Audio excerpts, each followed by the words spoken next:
Sa video na ito, pag-uusapan natin ang step by step na paraan kung paano tayo mag-budget ng pera.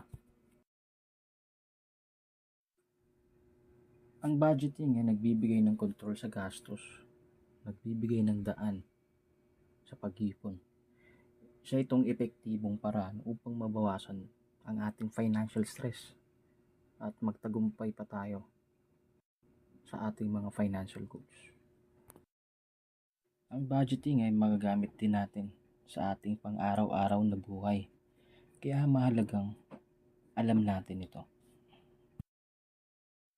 Una, dapat alam mo kung magkano monthly income mo.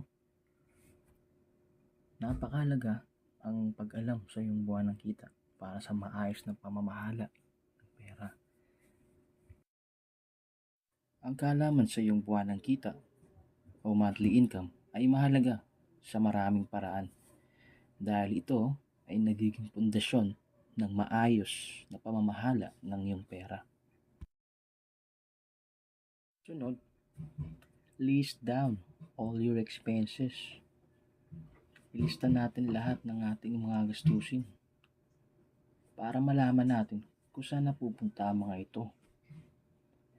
Para ma-monitor natin ang bawat lalabas na pera sa atin, dito makikita natin at mapagkukumpara kung magkano at nagagastos natin noon nang wala pa tayong listahan. Allocate a portion for necessities o yung tinatawag nilang 50-30-20 budget rule. Ibig sabihin, yung paghahati-hati ng iyong pera. 50% basic needs o yung pangunahing pangangailangan. Dito na pumapasok yung mga monthly expenses natin gaya ng bayad sa renta, internet, bill sa kuryente at tubig. Ang mga nabanggit ay yung mga dapat nating unang-una na dapat paghandaan. 30% wants o luho.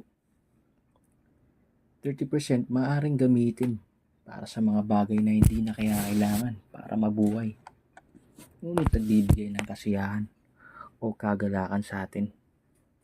O pwede nating itawag ito na impulse buying. Ibig sabihin, bigla ang pagbili na hindi nakaplano. Ang mga kagaya nito ay yung pagkain sa labas. Mas makakatipid tayo kung tayo magluluto sa bahay. Paano kung hindi marunong magluto? Ayun lang, kailangan mo manood kay Ninong Ray niyan.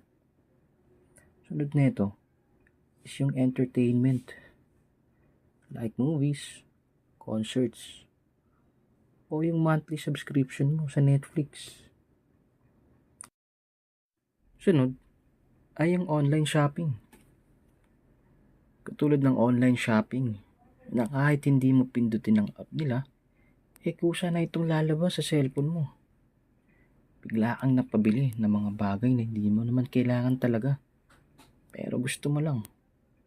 Sa ano pa mang dahilan. 20% savings and investment.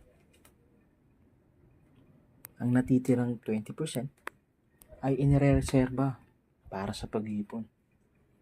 Ito ay maaaring magamit para sa emergency fund, retirement fund, o iba't ibang uri ng pamumuhunan upang palakihin pa ang iyong kita sa hinaharap. Halimbawa ng mga investment ay stocks, bonds, mutual funds, real estate. Pwede rin tayong mag-invest sa MP2.